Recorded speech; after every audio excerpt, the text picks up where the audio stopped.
Welcome to Love is a Life in Entertainment and Media. And today I'm interviewing Elliott Moore. Now, Elliot is in the world of hospitality, but he's served in a number of different places and was the general manager at West Ham United for Delaware North. Now he's on his own with his own consulting company, and he's going to tell you all about that. Good morning to you, sir. Morning, how are you? I'm good, thank you. Thanks so much for agreeing to take part in this. I know you're a massive Brighton fan, and I know that you've previously been down there, but where did it all begin for Elliott Moore? In terms of career, I think when I was at school, I was always had this interest in catering and the hospitality, and I was lucky enough that my dad's business was involved in Brighton Hove Albion from a corporate level. So from a very young age, was lucky to be in the sort of hospitality areas of stadiums. I mean, not that it was sort of glamorous back then. It was porter cabins when we were sharing a stadium down at with Dean. And I think the history of Brighton, a lot of people know. And yeah, that was interesting. But it just sort of sparked an interest in me, and I thought that's something that I'd like to be involved in. So I was lucky from an early age that I knew what I wanted to do, and I know a lot of my friends and people that I used to sort of grow up with and hang around with didn't really know what they wanted to do. So decided that I'd go off to catering college and learn to be a chef and all that sort of fun stuff, and spent some time there back in the days when it was BTEC diplomas. Yep. It did 2 years there and then moved on to the old-fashioned apprentice scheme and did 2 years up in London in a hotel chain called Thistle Hotels. Yes. Yeah, and lived in the hotel, got paid £45 a week, and did every department. Was just a general dog's body, but gave me a massive grounding in the sort of hospitality and catering industry. And yeah, that was how it sort of all started. And if you can make it there, you can make it anywhere, because it is the hardest part of hospitality, isn't it? When you first go into that kitchen, but in the cooking world, in the chef world, you're the new person. You're the one who's doing all the running, the preparation, making sure that everything is ready for the chefs to come in and turn it into magic.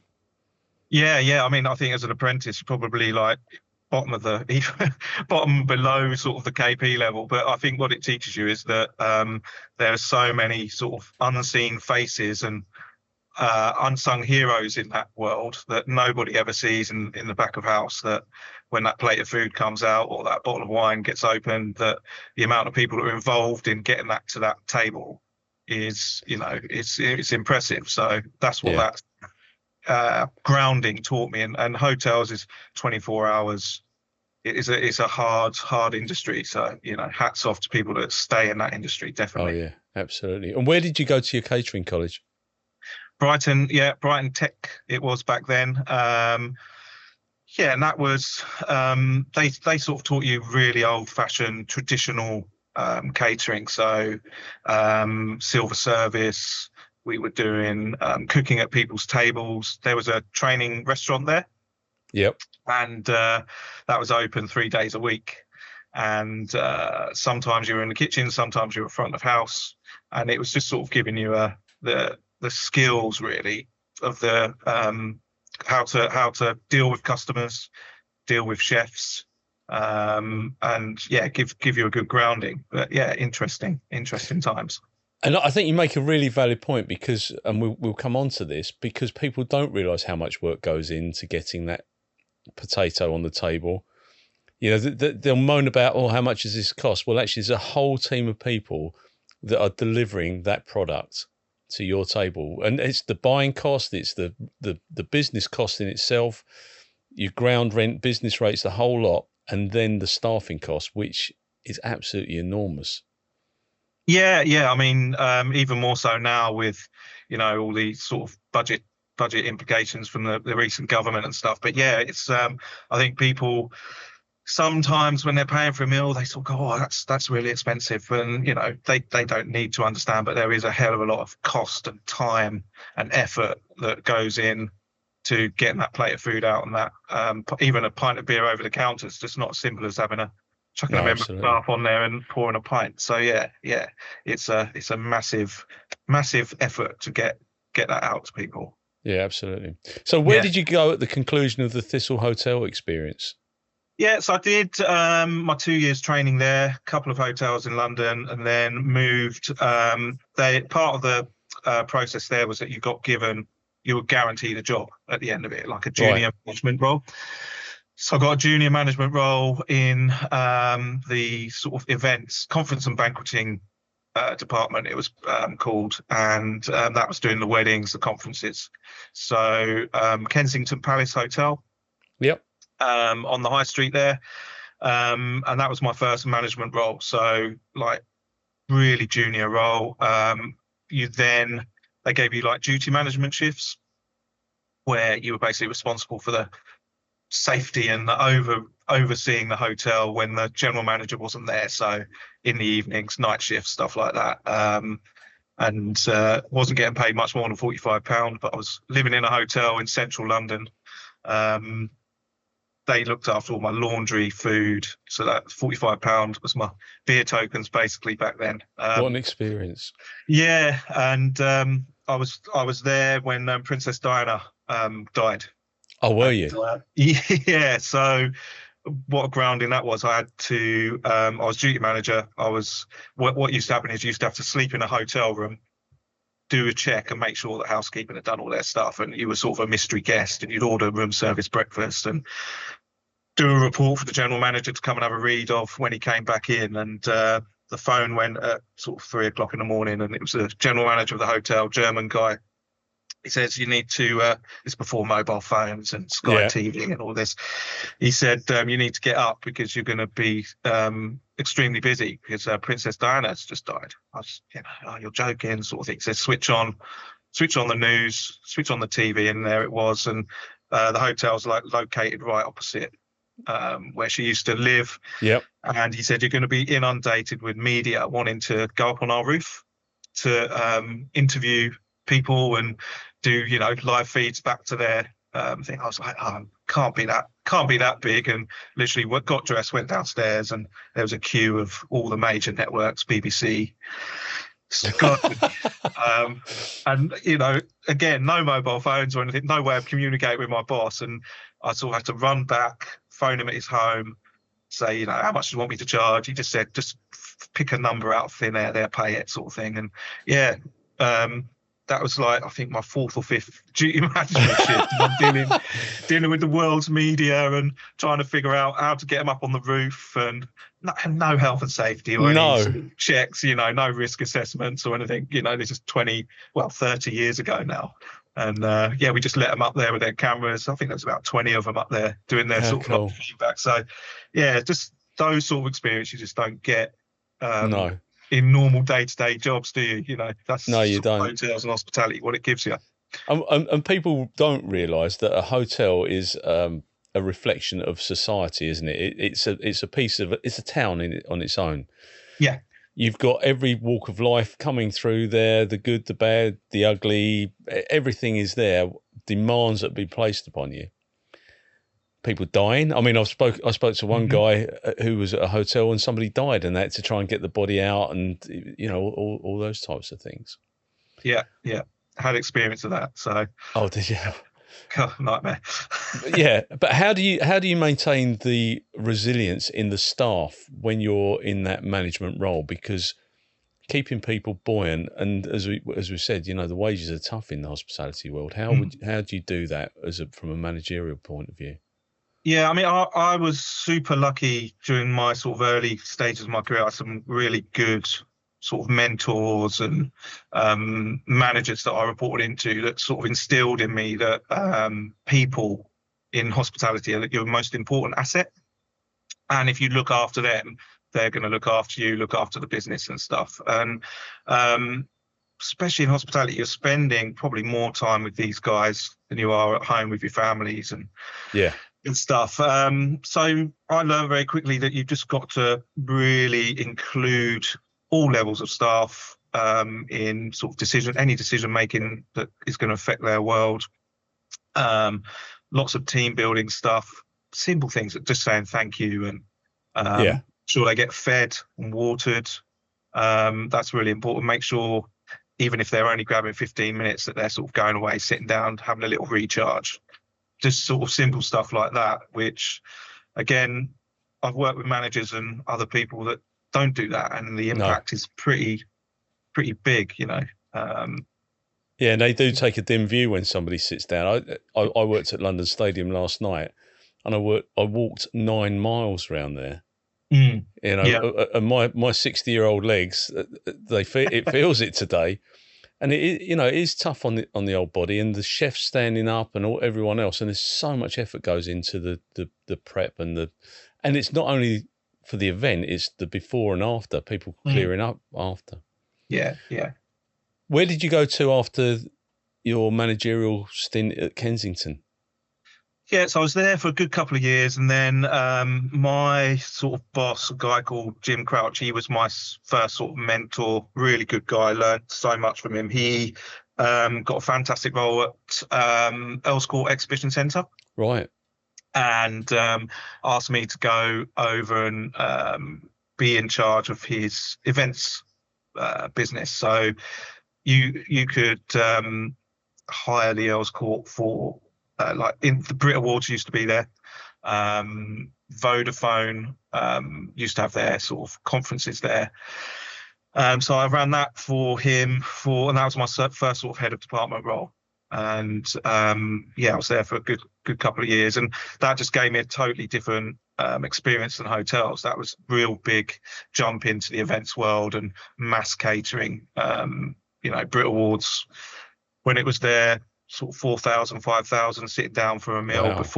before the event, and we did a Vodafone dinner for 12,000. All their Wow. employees came. So a big change, but again, the hotel sort of grounding gives you a good knowledge of how to give good customer service, and it's just a matter of scaling that up and getting that into your team and making sure that they're aware of what they need to do. And it's, of course, it's a different type of budget then, isn't it? When you move into the corporate element, they are able to spend more, but they expect more as well, don't they? Their counterparts, they really want, value for money and great service. And when you're trying to cater for 12,000 people, that is pretty difficult. Yeah, I mean, yeah, with those big companies, they've got no. I mean, slightly different these days, but back then their budgets were just, they didn't have a budget really. No. Whatever, the Vodafone sort of staff party, every employee was invited pretty much, and it was unlimited alcohol, 4-course meal, entertainment. I think they had, who was it? Steps was there. Oh, really? Was there entertainment, Peter Kay, people like that, and that was just their staff Christmas party. Fantastic. So yeah, that just totally blew my mind in that events world, and that's when I really got a taste for the big stuff, and that's I thought, yeah, this is what I want to do going forward. Yeah, and it just puts another piece of the jigsaw together, doesn't it, for your overall CV and capable skills, because a lot of people would just go into one stream and they'd maintain that one stream. And what is nice is that, and we touched on it, is that having that grounding, you understand that you have to work with people and make them work with you, as opposed to keep directing and telling them what to do. You have to take people with you, don't you, when you're in those types of roles? Yeah. There's always a time and place when you've got to sort of be that boss and direct, and that's generally when it's, when it's busy and you're up against it. That's when you sort of need to switch into that mode. But yeah, I agree. 70 to 80% of the time, you want to take people with you, and on that sort of journey. Especially that's one of the biggest sort of satisfactions you get if you find a real good operator and they want a career in this industry, and you can take them along and you see that they're flourishing and having a good career after sort of some of the stuff that you've taught them. Yeah, absolutely. And in years to come, because of the longevity of the role, but the size of it means that you could end up working alongside the same people in 20 years' time, because if they were good then, they're likely to be good in 20 years, and you can maintain those professional relationships. Yeah. Earls Court is, I think Earls Court's gone, but Olympia's there, isn't it? They've knocked Yeah. Earls Court down, Mm. and that was just the place, Royal Tournament and what have you. How long were you there?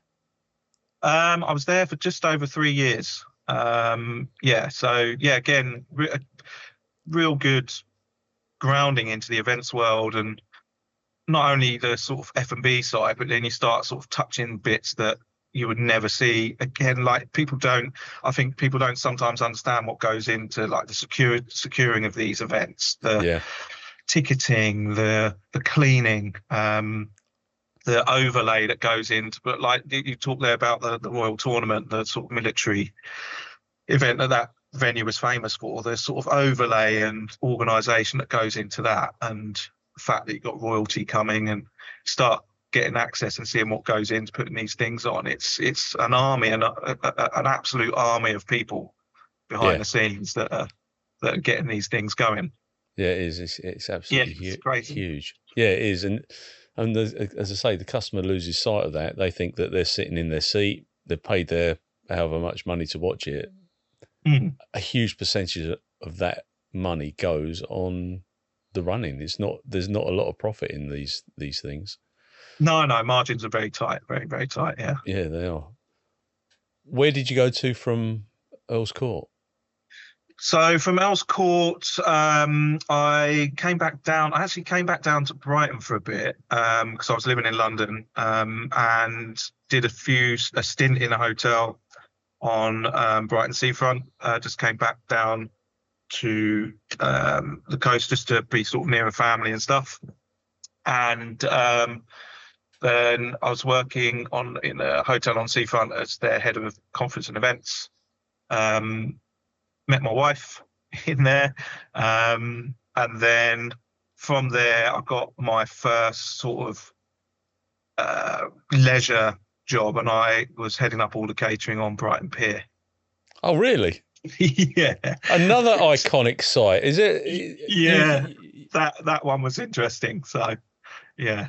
Yeah, I bet it was, because you'd have really another different set of people, wouldn't you? Demographics are completely different there. Completely different. Yeah, and that's sort of like the events industry, but 7 days a week.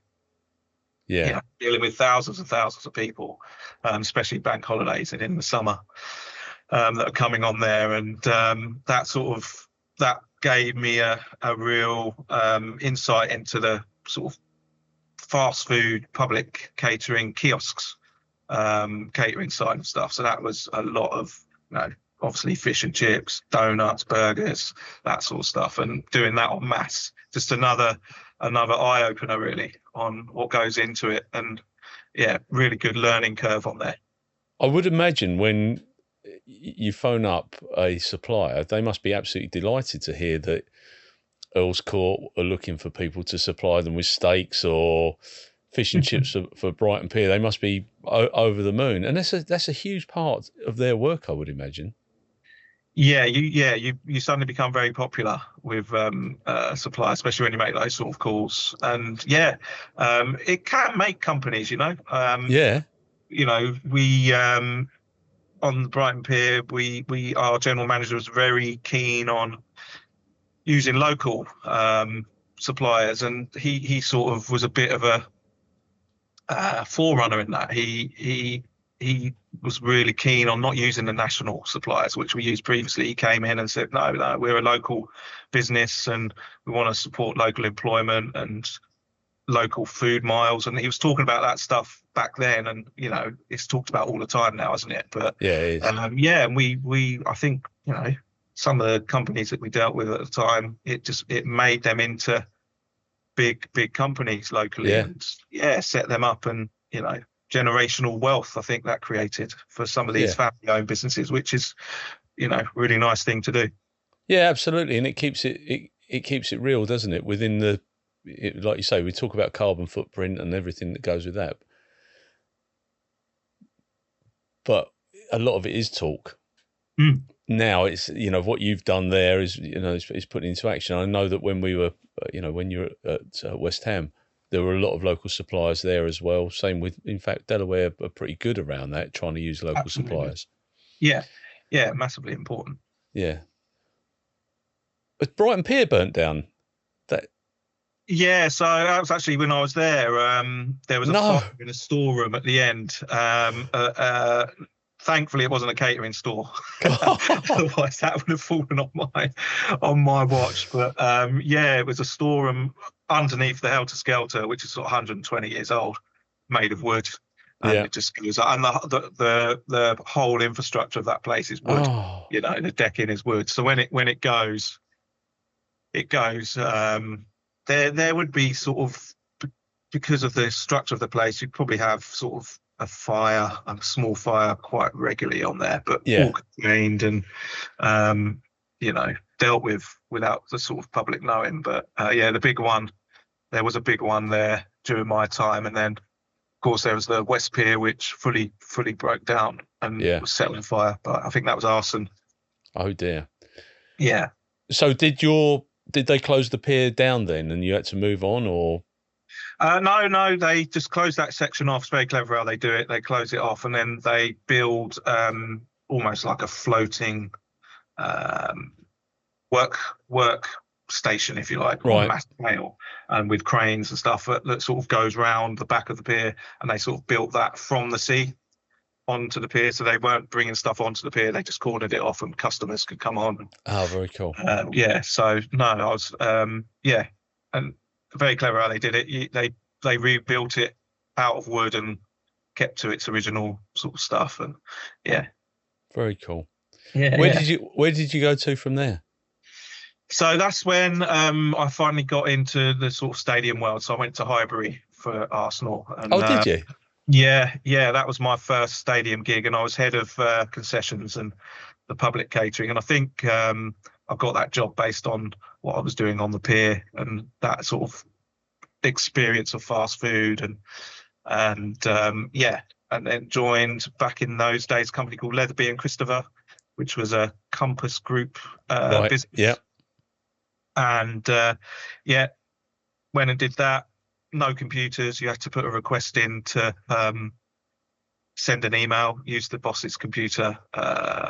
Used to have to type up memos, and everything was done by hand. Cashing up the tills was all done by hand and put into sort of like a big logbook, and no credit cards, nothing like that. And yeah, it was, yeah, again, I've been so lucky with some of the jobs and the people that have taken me on. And the guy I was working for there, Tony, real good mentor, and taught me a lot about stadium catering.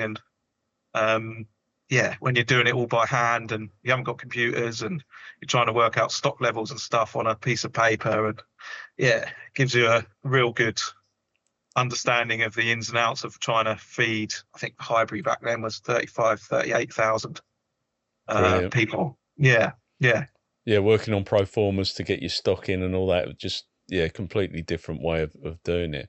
And they're another demanding section of society. I mean, if people think that working in anywhere else is hard, working with football fans is particularly difficult, isn't it? And then you've got a hierarchy as well, which they need to be satisfied that everything's going well. Yeah, I mean, football fans, you're trying to please, when you're in stadiums, you're trying to please or cater almost. You've got three different clients, really. You've got the fan, you've got your people, your company that you're working for, your bosses there, and then you've also got the football club that you're representing as the caterer. So you're trying to juggle three fairly big balls there that you're trying to keep happy. And yeah, if it's going well on the pitch, catering is amazing, pricing is amazing, pints of beer are cold. If it goes wrong on the pitch, catering's poor, beer is warm. Yeah. Pricing is all wrong. So yeah, demanding fans, but luckily in those days Arsenal were very successful. Oh, they were, weren't they? They were very successful. Yeah. Did you ever become complacent with the people that were walking around you? I mean, we see them all the time, don't we? In the stadiums, you bump into these different people from afar, but you would be dealing with individuals on a day-to-day basis.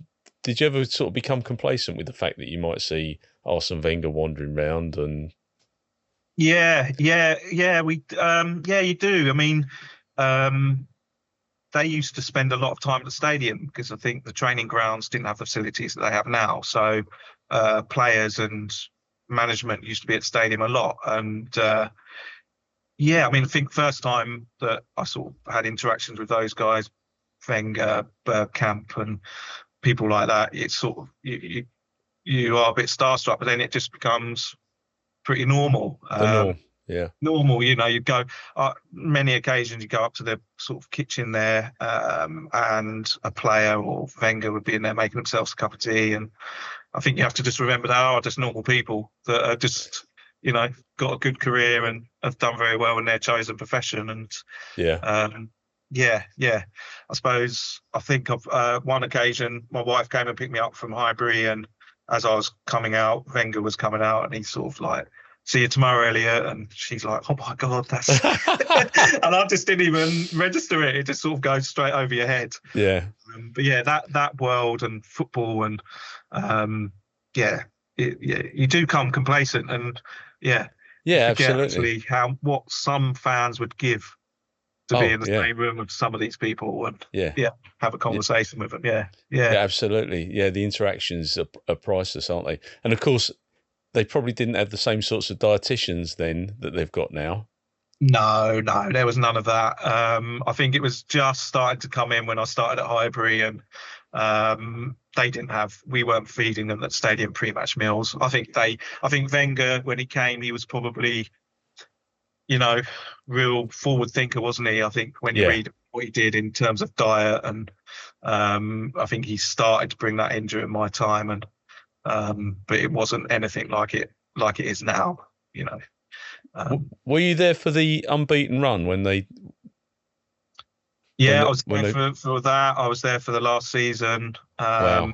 Yeah, saw loads of historical moments, I guess. But Yeah, it's interesting because not being an Arsenal fan, you just sort of yeah. you No, just take it. I've yeah, got friends who are Arsenal fans, and like they just couldn't believe some of the being at the last game at Highbury and stuff like that. And um, there was a big fundraiser for the tsunami back in, I think, yep, 2004, when that was the big one, Boxing Day one. yep. You know, the players all got together and were auctioning off kit. And there was a big sort of dinner at the stadium and being involved in all that sort of stuff. And they had the Premier League trophy, the FA Cup, Charity Shield, and they were just handing these trophies around like they were, bits Yeah. bits of china from your kitchen. And Wow. it just wouldn't happen now, I don't think. No, It's no. holding the Premier League trophy and stuff. I think, a lot more accessible back then. Yeah, and irrespective of who you support, to have those experiences, you just can't. It's priceless. When you moved on from Arsenal, where did you go to from there? Yeah, so this was at Arsenal. So this was Delaware North, who at West Ham. They just came into the UK, Right. and they'd got the contract for the new Wembley, and then they'd won the contract for Emirates, the new Right. Arsenal stadium. So Yep. they came in and they got the contract for the last season at Highbury, and I transferred over to the Emirates with Delaware North, and that was a real good experience. I mean, at the time, the Emirates was the modern stadium of its time. Yeah. They set the bar, I think, really, for what stadiums we see now. And Yeah. if Arsenal hadn't done what they'd done, and I don't think we'd be seeing these mega stadiums that Tottenham and Oh.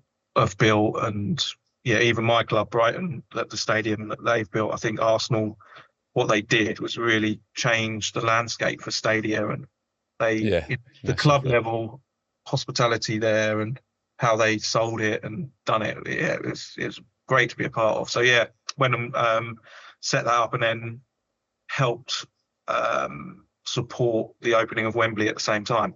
Really. Wow. So because Wembley was running slightly late, so in fact, Arsenal opened prior to Wembley, whereas Right. Wembley. And those were the first two contracts that Delaware North had in the UK.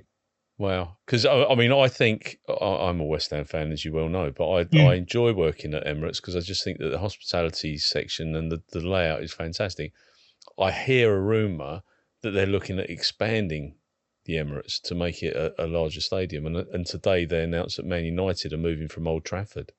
Yeah, I saw that this morning. Yeah, 100,000 they're going. 100,000, Man yeah, United. Yeah, I think they have to they have to expand and develop these stadiums just to keep up and create more funds. It's a competitive, so competitive, isn't it? That the oh yeah, Premier it League. is, Yeah, they have yeah, to. it And is, yeah, I agree. The Emirates hospitality offer, I would say, in my experience, it's up there with one of the best in terms of the food offer. I know the chefs down there are super talented, and the money that the football club put into those hospitality lounges each year in terms of look and feel is yeah, up there with some of the best I've seen, to be honest. yeah. No, it is, and you can Yeah, get in hospitality in particular, you can get a burger or a hot dog in one place, and then you can have a fine dining experience in another part of the stadium, like yeah, 100 yards, and it's phenomenal. yeah. Well, they were the first ones with the Diamond Club to really go for that premium celebrity chef experience. Yeah, Yeah, and I think a lot of clubs followed suit. yeah, Um, absolutely. yeah, really, really interesting. So, what was your role at the Emirates then? So at the Emirates, I was still heading up their public catering. Right. So that was that was a big step up because you're going from what Highbury did, and then the Emirates is super modern facility with, I think 40 or 50 kiosks. Um, at the time, state of the art beer systems and, you know, Yeah. um, cooking equipment and all purpose built to deal with mass. And yeah, that was what role I did there, and worked closely with Dave Rotherham, who's now heading up, catering services director at Wembley, and we basically mobilised and opened that concessions and kiosk business at the Emirates. I've got to say, it's one of the coldest stadiums. When it's cold there, it just seems to be. I mean, West Ham is cold because it's open in a lot of places, but Emirates, that concrete just seems to hold the cold, and I come home absolutely freezing from there. But Yeah. when you were with Delaware, did you get headhunted to take the role on at West Ham, or was there another progression stage before you went into the GM position? No, so at Delaware, I got headhunted by Compass Group to go and open the O2. Oh, wow. So yeah, they were looking, and this was Levy Restaurants, and again, this was their first contract in the UK, Right. and they'd come in and they wanted people that had got experience of big stadiums in the UK to come and join them and open up what is now the O2. We didn't know what it was when they were speaking to us, because we were spoken to about 18 months before it was sort of general knowledge of what they were going to do. Right. So they just said it's an arena in London. It's going to be, they give you the sales pitch, don't they? It's going to be groundbreaking. It's going to be the best arena, and we've got all these fantastic ideas. American company, so yeah, it took a leap of faith, and that was my first sort of general manager role. They split the business there because it was so big. There was a general manager for the public catering, and a general manager for hospitality who reported into a director, and that's how Levy set up that business. So. Right. Yeah, opened the O2, designed and built and planned all those kiosks there and the catering operation from a public catering standpoint, and saw it. Went to the O2 for a sort of tour, or Millennium Dome as it was then, Yeah. and there was nothing in there, and saw this sort of what it is now come out of the ground, and yeah, one of the best venues Oh, probably yeah. ever worked in. Yeah. It's an impressive place.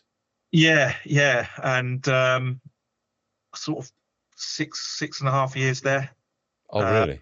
Yeah, and probably, like I say, that if you're a music fan or anything, I must have seen every band, and artists possible there. And again, you get to see all the stuff behind the scenes with some of these celebrities and artists and rock stars and their requests, and some of it's just crazy stuff. Do the O2 or all the venues, do they cater for the talent? I mean, do they do all the catering, or do they bring their own chefs with them? A lot of them the bigger stars bring their own chefs and their own caterers. But on occasion, they'll ask the sort of in-house caterer to come and do it, or if they've forgotten something or they need something, Yeah. Some of them, mad things like cookies being served at 64 degrees, and certain artists that will have people that travel around the world and just make sure the water's at the right temperature. And unbelievable. you're just like, what is this world? So that was a good eye opener, that building. And that was a hard slog, lots of hours. That was before I had children, and it's not a world or an industry, a sector you want to work in if you've got a young family. No. But yeah, met loads of good people there, people I'm still in touch with now, good friends. But yeah, what an experience that place was. But if you tick off the list of all the places that you've had an involvement in, I mean, people say, what do you do? And I talk about the profit protection stuff and the stadiums that I've worked in, but you've worked in some of the most iconic places in the United Kingdom, if not in the world. Because if you say somebody, Wembley Stadium, anywhere in the world, they'll know where it is. Yeah. Emirates, it's that thread is all the way through it. When you conclude your time with the O2, where do you go to from there? Yeah, so I was at the O2. My daughter was born sort of 2007, and like I say, it's not a young family place to be. Working night shift. Concerts don't finish till 11. You're not getting home till 2:00 in the morning. All that sort of stuff. So decided to start looking around, and at that time, Brighton and Hove Albion were building a new stadium. And my wife said, "Oh, you're a Brighton fan. Imagine if you could get a job there," sort of thing. So just started to put some feelers out, and got an interview, and got the job as the general manager for the whole site for the football club. And again, that was a similar story to the O2. They hadn't got planning permission at that time fully. I went and met the chief executive, Martin Perry, down at their temporary stadium at Withdean, and had an interview in a porter cabin. Got in his car, drove over to the field where they were going to build a stadium, stood in the middle of the field. He said, "This is the centre circle." Walked over, he said, "This is where your production kitchen's going to be." I was just like, right, okay. And really lucky to be offered that job, and working for the club that I support, and open that stadium, and great experience. Yeah. How influential are the sponsors? I mean, it's the Amex Stadium. How much of an influence do they have on the day-to-day life of the stadium, or is it they just have the naming rights? Yeah, I mean, the Amex, that was an interesting sponsorship. They're a big employer in the city. Their European headquarters are based in Brighton. Yeah. So a lot of people in the city work for Amex. I think being involved in the stadiums and seeing the sponsors, I think they have now, it's grown that they have more influence on not how the stadiums run, but how their brand can help with that whole fan experience or customer experience. Yeah. And Amex are sort of the masters at that, with show your Amex card and get X percentage off, show your Amex card, get access to this lounge, that sort of stuff. But yeah, when at the outset for that contract, there was an experience manager from Amex that was assigned to the stadium to make sure that American Express customers were looked after in the way that American Express expect their customers to be looked after when they go to a venue that is associated with them. Yeah. So yeah, a fair bit of influence. Look and feel mainly. That didn't really get too much involved in food and beverage offerings, but yeah, fair bit of influence. And quite right, they're paying millions. Oh and yeah. millions of pounds for the right to be there, aren't they? One of the cards I had meant that I had access to hospitality tickets, Yeah. and if I could get any ticket for any game, it didn't matter what the game was. If I phoned up and said I want a ticket, mind you, the card cost a few quid each year, but if I wanted to do it, then they'd be available. Which is, like you say, you're paying that money. You want to be able to have opportunity. Yeah. Yeah. Yeah. So yeah, they were a really good sponsor. I mean, they sponsor everything now: the training ground, the shirt, the lounges, the Yeah, ground. But I think that would just be a long term yeah, contract. absolutely. Being such a big employer in the city. And what was that like, being a fan and working in that environment and seeing the people that you'd see on Match of the Day and think, oh yeah, you've had a great job. Did you ever think, oh, you had a terrible game and you wanted to say something? Yeah, many occasions. Many occasions. Yeah, I mean the chief executive there that came in, a guy called Paul Barber. He came in and he was really good at like that whole club ethos. So whether you were a caterer, the cleaning department, the tours department, he's extremely good at one club culture. So like debriefs and pre-briefs of games and pre-meetings, post-match meetings. He was extremely good at bringing everyone into a room and discussing the match or an event that had happened. And yeah, it's quite difficult when you're sat there and your club you've supported all your life has just lost 5-0 to, Stoke or someone like that. Yeah, you've got to sit on Just your to hands. focus on the food and beverage. Just focus on the food and beverage. Yeah. But yeah. Did you go to the London Stadium from there? No, I won more between London Stadium. Did you? I did, yeah. I went to the Oval cricket ground. Oh wow. And yeah, and yeah, got given the head of catering role there, and yeah, that was that was cricket to football is like you cannot get two different No. worlds in terms of funding, sponsorship. I mean, the Oval was extremely lucky. They had a staging agreement with the ECB, which meant they were guaranteed a test match every year. Yeah. So you knew that you sort of had that revenue, but that was headed up by Richard Gould, who's now the head of the ECB. He was the chief exec of Surrey, and again, a real forward thinker. And I've been really lucky to work with some of these guys that are sort of pioneers and forward thinkers within their chosen field, and sort of hung onto their coattails a little bit. And the Oval was a real success. The business probably quadrupled in terms of non-match day revenues and stuff. And yeah, we built new stands and roof terraces and all stuff when I was there. And great to be part of a big iconic ground like that and witness some cricket's not really a sport that I was interested in before, but you can see how people get into it. Oh yeah, absolutely. That sport's difficult for a caterer. You're going from sort of a county game where you might have 100 people and a dog. Yeah. There's people sitting there to Australia Ashes test when you've got 30,000 people and 12,000 people in hospitality and yeah. And they're quite discerning, aren't they? They know what they want. They want a nice bottle of Chablis with their salmon and whatever it may be. Yeah. And different clientele, and then T20 is a bit more like a football crowd. Yeah. But yeah, of course, cricket's all day, so that's a totally different type of catering experience there, because you've got to be, they're coming in for breakfast, lunch, afternoon tea, after cricket food. They're there for a good 7 or 8 hours. You've got to keep them fed and watered. It's constant. Whereas football is that, you're focusing on that half time really. Yeah, you are, and you're absolutely right, because it's the hour and a half before the game, then the quarter of an hour at half time, and if the team's won, you might get a few people kicking around afterwards.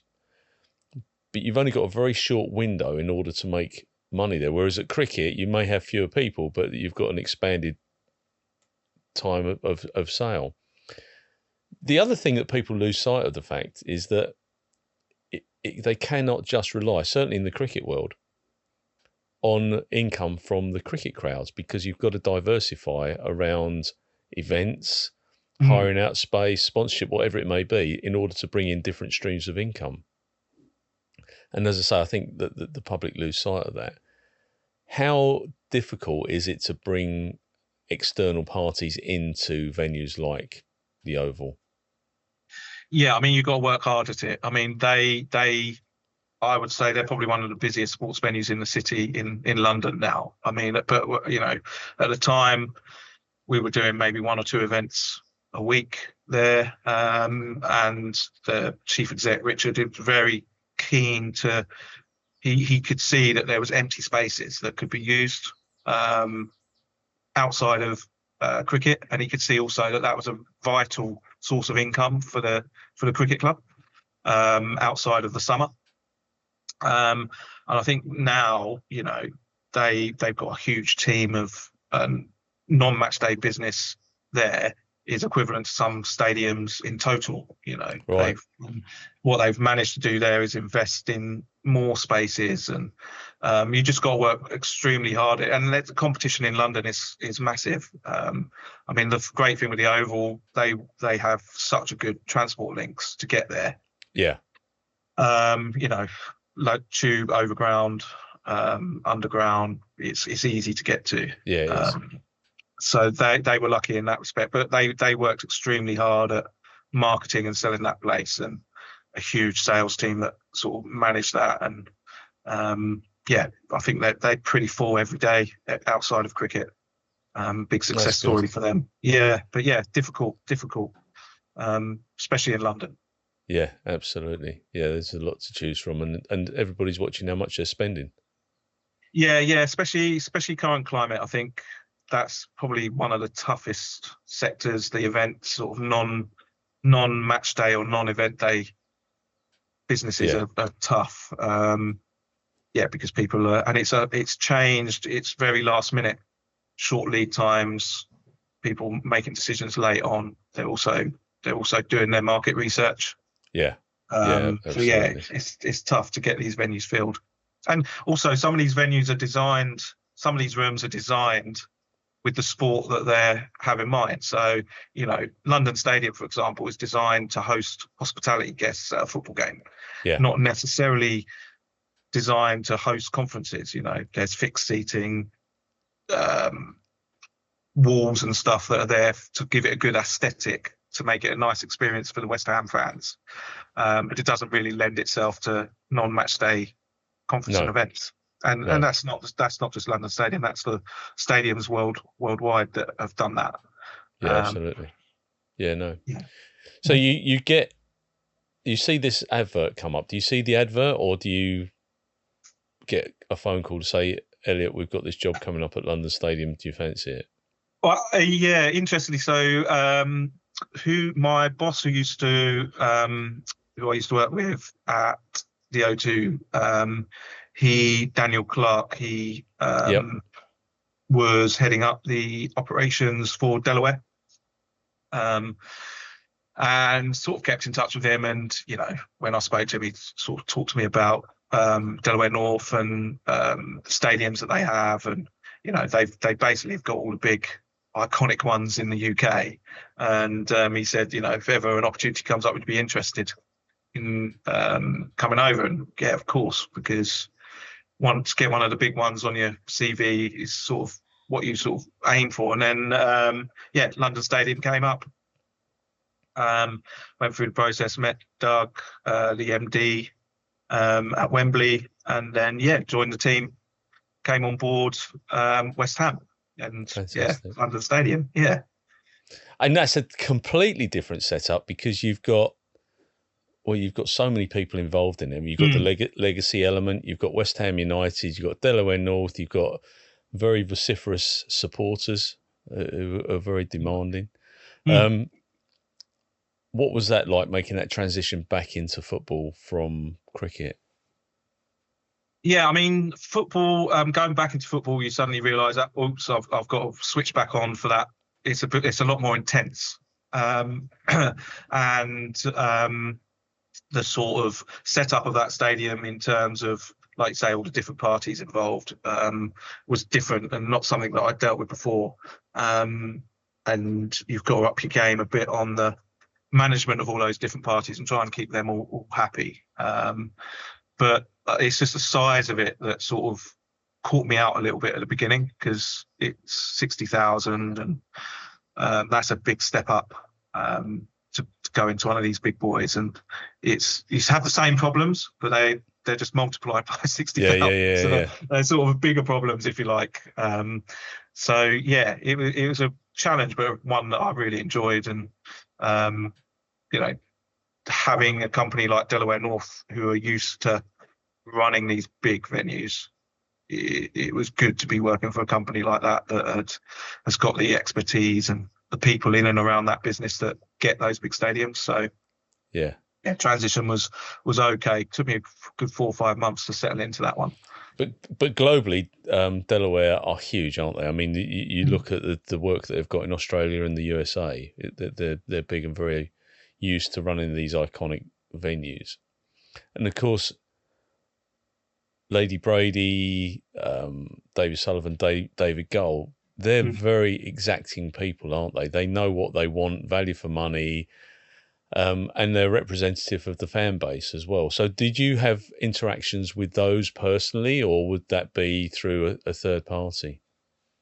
So not directly with the ownership of the football club, more via their sort of directors and their the people that they employed to do those jobs. But yeah, they're successful business people in their own right, aren't they, outside of football? So yeah, very, very sure of what they want and the standards that they want and what they want to pay for stuff. And I guess that's why they've been super successful outside of West Ham. And most of my dealings would have been on the football club side with their heads of departments and their directors of their business that they'd employed. But obviously you see them, and it's interesting. It's and of course London Stadium's hosted some fantastic events. The baseball, I mean, for me, that is probably one of the most memorable parts of London Stadium. The concerts, all the work that takes place behind there. And, I've got vivid memories of you having those photo opportunities with the staff to thank them, so that everyone knew what a great job they'd done, because it's quite a demanding role when you have a run of events. The preparation, baseball is a great example of that. It really does take its toll on people's lives. There's a lot goes into it. Yeah, huge amount. And I was really keen to make sure some of those events like baseball and some of the big rock concerts there, that the staff and colleagues take time just to step back and take a look at where they're working and what they've just done or what they're involved in. To be involved in the first Major League Baseball game to be played in Europe, there's not going to be many people in the world, or as you go through your career, that can say that. And the sort of Yankees and Red Sox, those sort of iconic teams coming over and being involved, and not only just doing the event, but planning it. These events, these baseball events and stuff, take over a year to plan. And it's really important, I think, that people get that opportunity, and taking them out, those money can't buy pictures on the pitch and out onto in front of the stage when there's a big rock concert on. And that's really important. It is. And it just goes to show how grateful you are for the effort that these guys put in. You're only as good as the people around you, right? Yeah, absolutely. And they do work so hard in order to deliver. What people won't understand, and is because I work for Major League Baseball as an authenticator, but the preparation by the baseball commissioner is huge. The advanced parties, people came to the London Stadium to do a tasting, didn't they? To make sure that the menu was right before the fans came in. There's so much work behind the scenes, which I know you were interactive with. You made sure that all went swimmingly. But the customer just doesn't understand that. They think that they'll tip up, sit behind the home plate, and they'll watch the pitch take place, and that'll be Yeah. it. I mean the baseball is probably the most amount of people I've seen on a project globally to bring those 2 days together, and the amount of time put into it. Yeah, I mean, we sent teams over to the US to go and experience baseball so that they knew what the feel of it was. And one of the things that we picked up was that food in baseball is so important. It's a part of the day. Yeah. Just and all these Instagrammable, foot long, 2 foot long hot dogs and burgers in donuts and Yeah. all this sort of stuff. But all of that stuff, and again, that's the beauty of working for a global company like Delaware North, where they have access to all of this stuff, and that's what sort of helps make them successful in these sort of environments. And and people being able to go over to the States, see what Delaware do in the US, and come back, and great experience for people. I think for me it was, as I say, I'm a massive West Ham fan, and I never see any of the game. I might nick a couple of minutes as I walk across one of the gantries, but for me, the transformation of the stadium for baseball, and then the retransformation back to being a football pitch, that was just amazing in itself, wasn't it? They imported the soil in order to build the pitcher's mound. It was an incredible setup. Oh yeah, there's all sorts. Yeah, the soil comes in from the US. There's also a tradition that all the balls get rubbed in mud from a lake in, I think it's like Missouri or somewhere like that, and that all gets shipped over, and it has to be from that lake. Again, the food and beverage side of it is a mammoth task, but the way that the operational teams, the London Stadium guys, transform that stadium, and I don't know how they do it, to be honest. It's pretty amazing, especially if you go away for a couple of days, or you've got a couple of days off, and you come back, and all of a sudden there's a baseball stadium. There it is in the middle of London. So now you're in a position, you've moved on, and you're running your own company. What's your company called? So it's Hello Consulting. Moved on, decided that I would try and go out there on my own and see what the world's like on the other side. And sort of helping companies or stadiums or clients with anything relating to food and beverage events, and sort of advising them on that is the sort of niche that I've fallen into. Very cool. And you've got lots of adversaries. I mean, the likes of Daniel Clark, and he's with Merlin. Is it Merlin Aramark? Mm-hmm. Yeah. You've got a lot of people within that world. Do you still find that you pick up the phone and say, I need some advice on something, and gain their support around certain issues? Yeah. I mean, like I've said repeatedly during this, that I've been so lucky to work alongside some real talented leaders and mentors and stuff, and I've been lucky enough to be able to maintain good relationships with those guys, and from all walks of life, whether that be chief executive of a football club or someone who's now running a catering company at director level.